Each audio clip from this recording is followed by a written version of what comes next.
Hello bachcho, let's read this question. So this question says, for a radio waves reaching the ionized medium, A option is will bend away from normal, B option is will bend towards normal, C option is will bend follow a straight path, D option is none of this. Okay, तो चलिए हम इस question को start करते हैं। इस question का की कॉन्सेप्ट हम क्या लिख सकते हैं?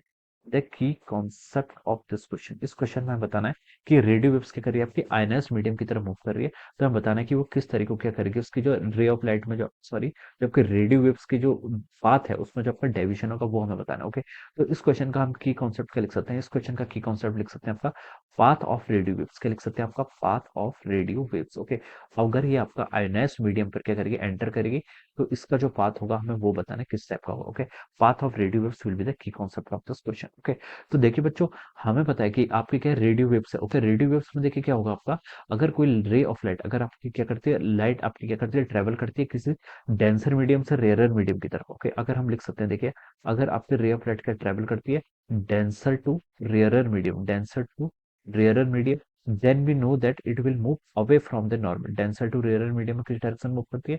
It will move away from the normal. This will move away from the normal. ये आपकी normal away from the normal क्या करेगी, आपकी मूव करेगी नॉर्मल। ओके, तो यहाँ पर हमसे क्या बोल रहा है, कोई आपके रेडियो वेव्स। ओके, इसको हम कैसे समझ सकते हैं? रेडियो वेव्स मान लीजिए ये आपके दिस इज अर्थ, ये क्या है? अर्थ है। दिस इज अर्थ, अर्थ आपकी स्फेरिकल नेचर है। Okay, this is earth. Okay, this is our earth, ये हमारी क्या होगी, अर्थ हो गया। अर्थ से हमने क्या करिए, कोई आपका रेडियो सिग्नल को क्या सेंड किया है, रेडियो सिग्नल्स को हमने सेंड किया है। और यहाँ पर मान लीजिए ये क्या आपका आयनोस्फेयर है। आयनोस्फेयर इज बिकॉज ये आपका दिस इज आयनोस्फेयर। ओके, ये क्या हो गया, आयनोस्फेयर। ओके, अर्थ की सरफेस से आपका, ओके, ये आपका आइनोस्फेयर है, ये आपकी अर्थ की सरफेस से काफी अपवर्ड डिस्टेंस होता है। Okay, this region is called our ionosphere. Okay, ये आपका आइनोस्फेयर। ओके, तो यहाँ पर जो आपके पार्टिकल्स होंगे, ओके, ये क्या होंगे, आपके आयनाइज्ड फॉर्म में होंगे, इसलिए हम क्या बोलते हैं उसको, आयनाइज्ड मीडियम भी बोल देते हैं। ओके, तो जब आपका कोई रेडियो वेव्स मान लीजिए हम अर्थ से सेंड कर रहे हैं and this is our radio waves, आपकी रेडियो वेव्स ही है। ओके, जब ये आयनाइज्ड मीडियम क्या करती है, स्ट्राइक करती है, जब ये क्या करेगी, आपकी आयनाइज्ड मीडियम पे स्ट्राइक करेगी, तो हमें पता है कि जो आपका आयनाइज्ड मीडियम होता है, आयनाइज्ड मीडियम का रिफ्रैक्टिव इंडेक्स में क्या लिख लेता हूँ, nu I. This is refractive, nu is for refractive index and I is for the ionized medium. Okay, और हम यहाँ लिख सकते हैं न्यू एन आई, यानी कि refractive index for non ionized medium. Okay, तो ये आयनस्ड मीडियम जो होता है ये क्या होता है, आपका रेयरर मीडियम होता है। This medium is called rarer medium. और नॉन आयनस्ड मीडियम क्या होता है, आपका डेंसर मीडियम होता है।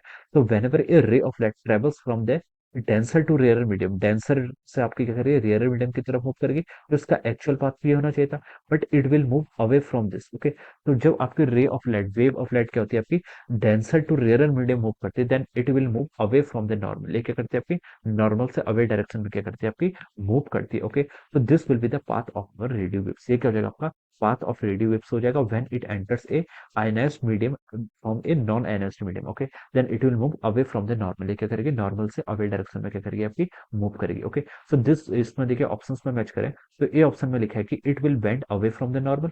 So this option is the right answer. ये क्या हो जाएगा, इसका राइट आंसर हो जाएगा। बी में लिखा है कि will bend towards normal, this is wrong. C option में लिखा है will bend follow a straight path, ये भी रॉन्ग हो जाएगा।